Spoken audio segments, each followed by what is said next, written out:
Well, I'm just thankful that we got rid of that raggedy crow. I feel much more comfortable up here now. In Mexico, long before any of you were born, there lived the beautiful old Crone of Cordoba. Her magic was known far and wide. She could tell the farmers how to grow their corn when there was no rain. She could tell the miners where to find gold and silver in the mountains, and she knew where to find fish in the sea. Almost everybody in Cordoba would go to La Bruja for help at least once in their life.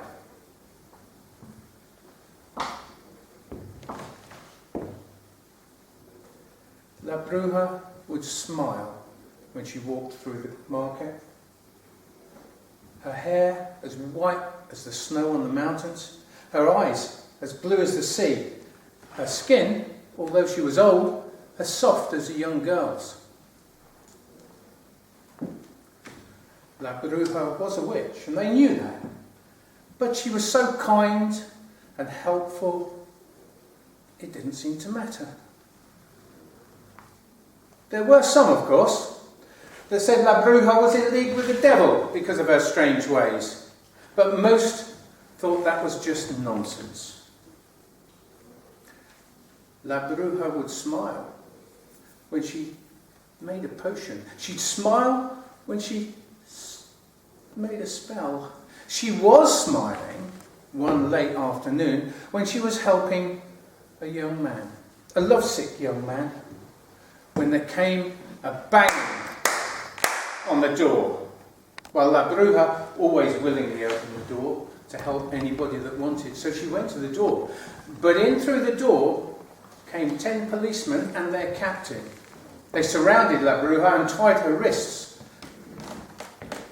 As they made La Bruja leave the room, she looked over her shoulder and called to the boy, "Don't worry about me. Drink the potion with your sweetheart, and you'll be married within a year."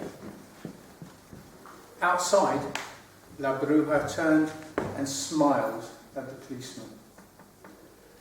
She was beautiful, her smile enchanting, and they had no choice but to smile back. The captain bowed, offered his arm, and helped her onto the wagon. "Oh, you've caught the witch," said the judge as she was taken before him.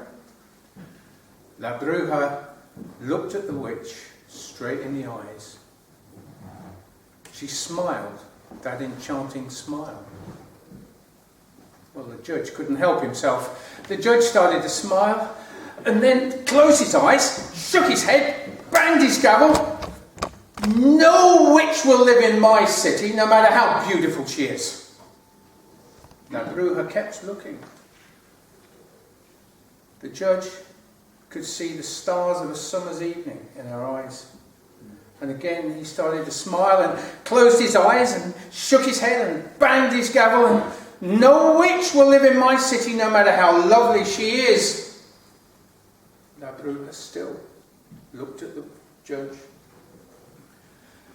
And for a moment, for the judge, the world almost stopped.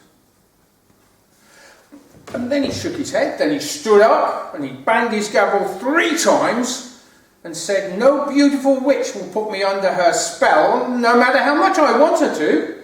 No, take her to the jail, put her in the 3rd cellar.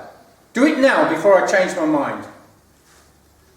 So the 10 policemen and their captain took La Bruja down the stone steps to the 1st cellar, down the stone steps to the 2nd cellar, and eventually they were in the deep, dark, damp hallway of the 3rd cellar. La Bruja looked into her cell. She smiled. There was a small round stove and a narrow bed. "We don't want to leave you here in this hole. It's such a dark and horrible place, but you've helped all of us. But we do have to do what the judge says." The captain then knelt and he lit a fire in the stove. The captain sent some of his men to get a comfortable chair, nice and soft with wide velvet arms, and a footstool, and some more men to go and get warm blankets. La Bruja looked and said, "For your kindness, I will tell you all your fortunes. You will all be rich. Your children will be famous, and you will all live to be very old men." And La Bruja settled into the chair. Well, it was many days later when the judge came down to that third cellar. He took his key out of his pocket, opened the door. As far as he was concerned, she'd been in there so long that, of course, she would confess to being a witch. As he opened the door, he was very glad that she was facing the opposite wall, with her back to him. He was just a little afraid of looking into those eyes again. "Come in, Judge," she said. "Take a seat in the nice, comfortable chair." And as he sat in the chair, he marvelled at the wall. For La Bruja had taken charcoal from the fire and drew on the wall. She drew a giant crow with outstretched wings. Every feather, the head perfect. On the back of the crow, she'd drawn a wicker basket. "You are an artist, La Bruja," said the judge. "Why, thank you. Is there anything you think the crow needs? Anything that I could improve?" And the judge looked and he thought, he said, "Well, no. Each feather is perfect. The proportions of the crow are perfect. I can't think of anything. Perhaps a person to sit in the basket." "Good eye, Judge, good eye," said La Bruja, smiling. And what came next is so amazing you may not believe it. La Bruja held her hand up to her drawing. She stepped into that basket. There was a wind blowing through that third cellar. The feathers ruffled on the crow's wings, and it started to soar across the wall. La Bruja turned and looked at the judge, and she smiled and lifted her hand and waved.